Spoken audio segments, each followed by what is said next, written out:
reveals the dark side of Robert Conrad. No one talks about Ross. Martin was born Martin Rosenblatt on March 22, 1920, in Grodek, Poland. Now Horodok, Ukraine, was destined to become a celebrated figure in the world of entertainment, despite the difficult early circumstances that shaped his life.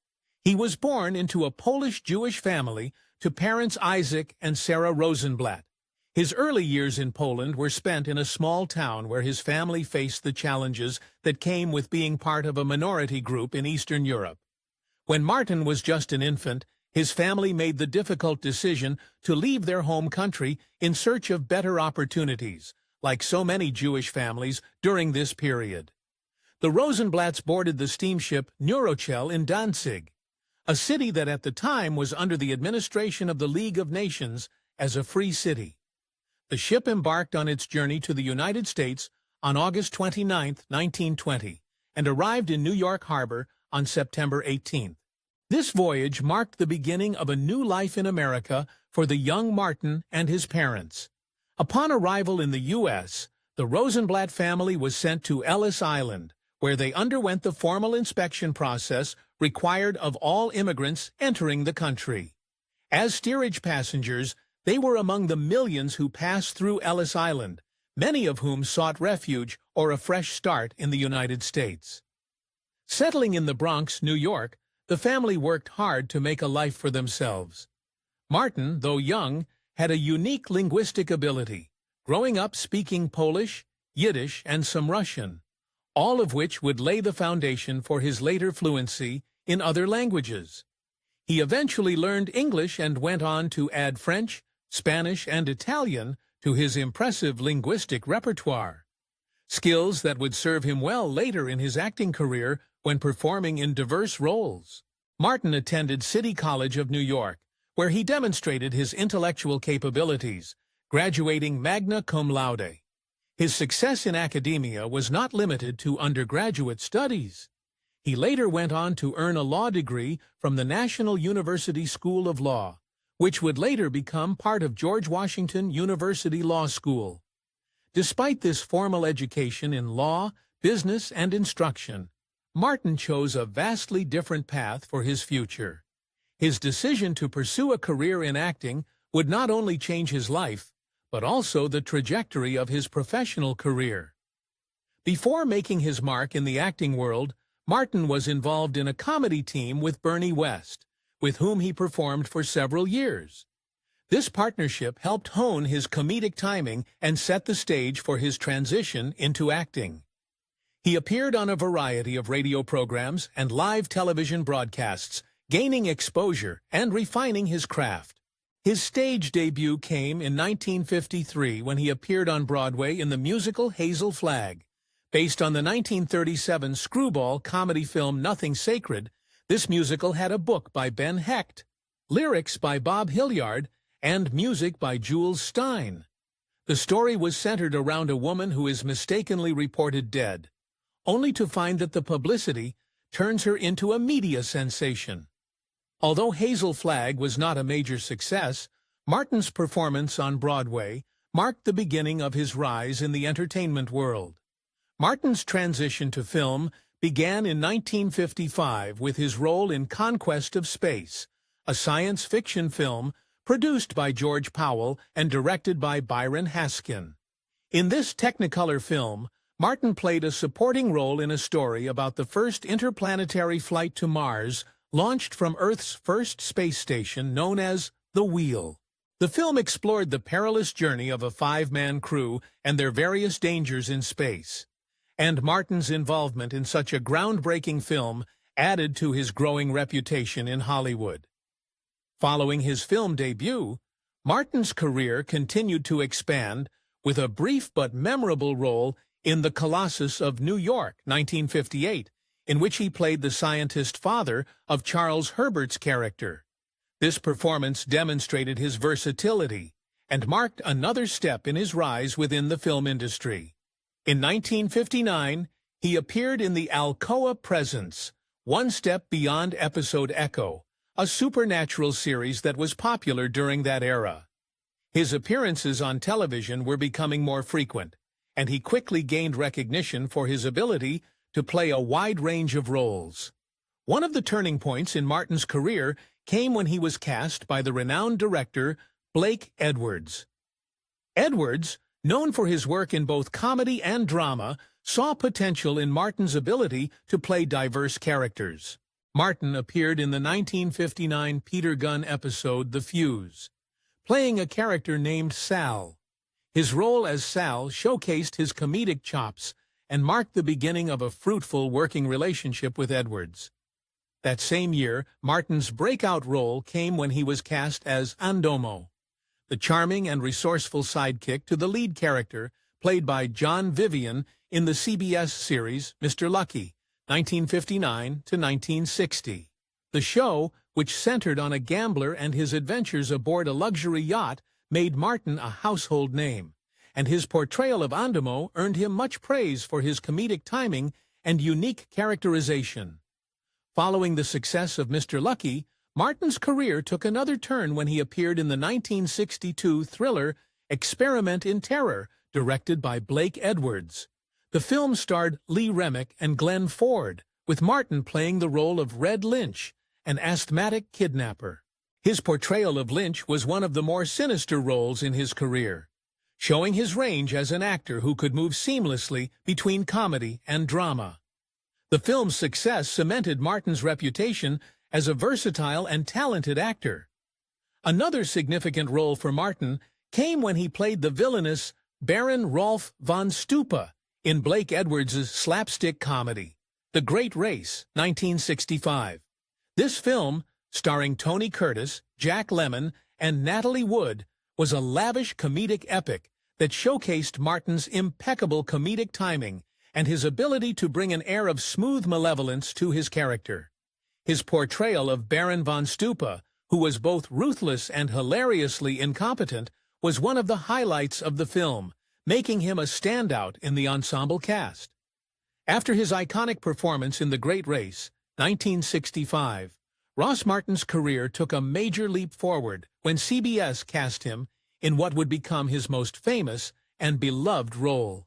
In 1965, Martin was selected to play Artemus Gordon, a brilliant Secret Service agent with remarkable skills in gadgetry and disguise in the hit television series The Wild Wild West.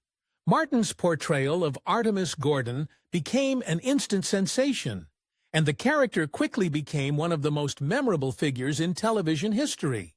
Artemus was not only a master of intricate gadgets, which were a staple of the show's steampunk-like atmosphere, but he also had an uncanny ability to transform himself through disguises, adding an extra layer of intrigue and excitement to every episode. This role, filled with adventure, espionage, and humor, was a perfect match for Martin's diverse acting skills, and it allowed him to showcase his range as both a dramatic and comedic performer. Alongside Robert Conrad, who played the dashing James West, Martin formed a dynamic and charismatic duo. Together, they fought a variety of criminals, including diabolical villains, in a series that combined elements of westerns, spy thrillers, and science fiction. The interplay between Martin's gadgetry wizardry and Conrad's swashbuckling action created a unique blend of entertainment that captivated audiences throughout the show's run. It was a groundbreaking series, particularly with its introduction of high-tech inventions and serialized storytelling that was ahead of its time. The role of Artemus Gordon established Martin as a beloved TV star, earning him the respect of both his peers and fans alike. However, Martin's career was interrupted by some serious personal health issues in 1968. During this time, he faced two major health crises. He broke his leg and then suffered a near-fatal heart attack. These events temporarily sidelined Martin from his role on The Wild Wild West, and the production was forced to replace him with several actors, including Charles Aidman, William Chalert, and Alan Hale Jr. for a total of 9 episodes. Despite these setbacks, Martin's health improved, and he made a successful recovery, returning to the show in the 4th season. This resilience in the face of such adversity only deepened fans' admiration for him. Martin's efforts did not go unrecognized. In fact, he was nominated for an Emmy Award for Outstanding Lead Actor in a drama series in 1969 for his work in the fourth and final season of The Wild Wild West. His nomination was a testament to his exceptional skill in bringing the character of Artemus Gordon to life and to the respect he earned from his peers in the entertainment industry. Despite the acclaim, The Wild Wild West was canceled in 1969, largely due to a national controversy over the level of violence on television during that time. While the show's end marked a bittersweet chapter for Martin, it also solidified his place in television history as a key figure in a pioneering series that influenced future action-adventure television. After The Wild Wild West ended, Martin's career continued to thrive through a wide range of guest roles on television and appearances in made-for-TV films.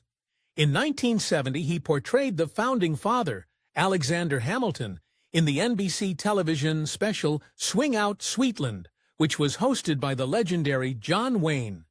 The special, which explored American history through song and storytelling, allowed Martin to show his versatility as an actor and further expanded his range beyond the action-oriented roles he was most known for. This marked a new chapter in Martin's career, one that saw him taking on a variety of roles, each challenging his abilities in unique ways. In 1971, Martin further stretched his acting abilities by taking on a more hands-on role in the production process. He guest-starred as Dale Kingston, a murderous art critic, in an episode of the long-running detective series Columbo, entitled Suitable for Framing. This appearance was significant for Martin, as it marked not only his acting involvement, but also his growing interest in directing. The following year, he directed an episode of Love, American Style, a popular anthology series that offered a light-hearted look at relationships and romantic scenarios.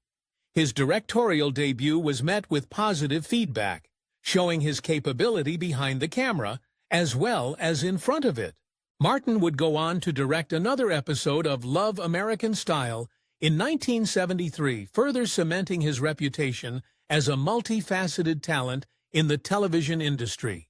That same year, Martin also took on the iconic role of the famed Chinese-American detective Charlie Chan in The Return of Charlie Chan, a television movie that revived the character who had been popularized in a series of films in the 1930s and 1940s.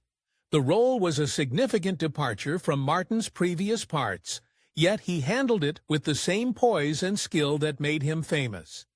His interpretation of Charlie Chan offered a fresh take on the detective, bringing a sense of wisdom, humor, and compassion to the character. Although the film did not spark a long-running series, Martin's portrayal was well received. As the 1970s progressed, Martin continued to stay active in television, guest starring on various popular shows. He made a memorable appearance in 1974 on Barnaby Jones, a crime drama series, and lent his voice to an episode of the animated show Wait Till Your Father Gets Home. This adult animated sitcom, produced by Hanna-Barbera, aired from 1972 to 1974, and is often considered one of the first primetime animated sitcoms aimed at an adult audience. Its humor was sharp and focused on social issues, making it an important step in the evolution of animated television for grown-ups. Martin's involvement in Wait Till Your Father Gets Home added to his diverse body of work, showcasing his versatility as a performer, even in the voice acting realm. In 1976, Martin returned to the stage as John Adams in a touring production of the musical 1776, a role that allowed him to once again display his exceptional acting range. The production was a critical success, and Martin's portrayal of the Founding Father was praised for its emotional depth and nuance. This return to live theater was a testament to Martin's ability to adapt to various performance mediums, maintaining his status as one of Hollywood's most adaptable actors.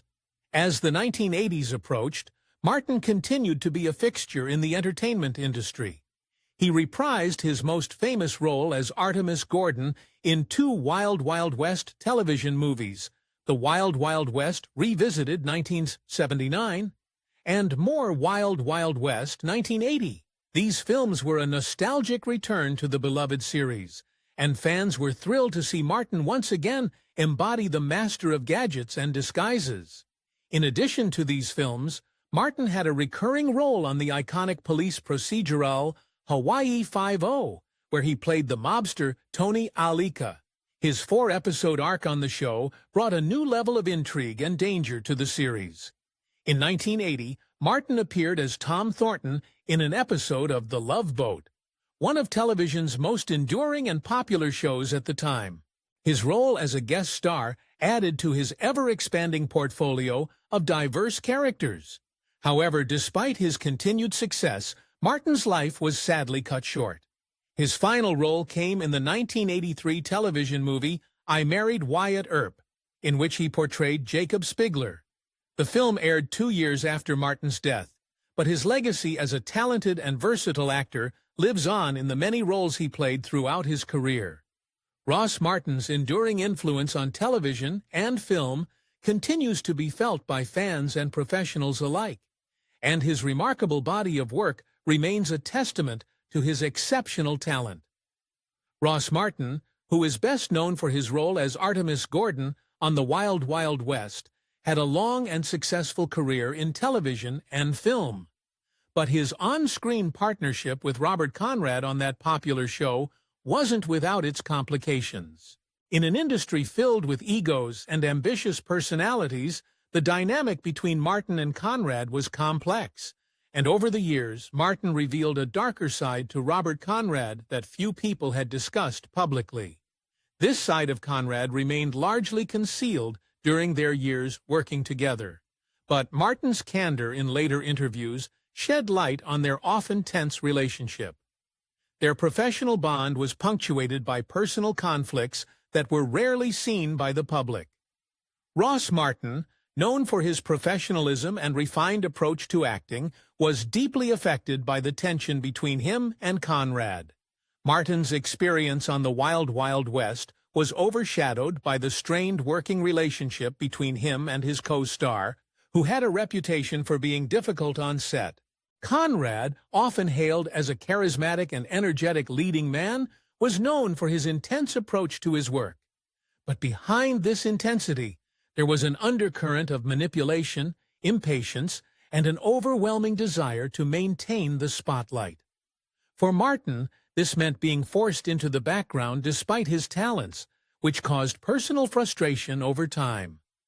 In interviews conducted decades after the show ended, Martin shared details about the growing unease he felt while working with Conrad. He revealed that, although Conrad was extremely talented and charismatic, he often made decisions on set that undermined Martin's role as his partner.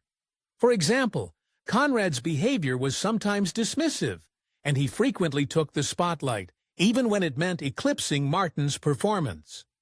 This dynamic led to moments of resentment and strain, with Martin often feeling as though his talents were overlooked in favor of Conrad's larger-than-life persona.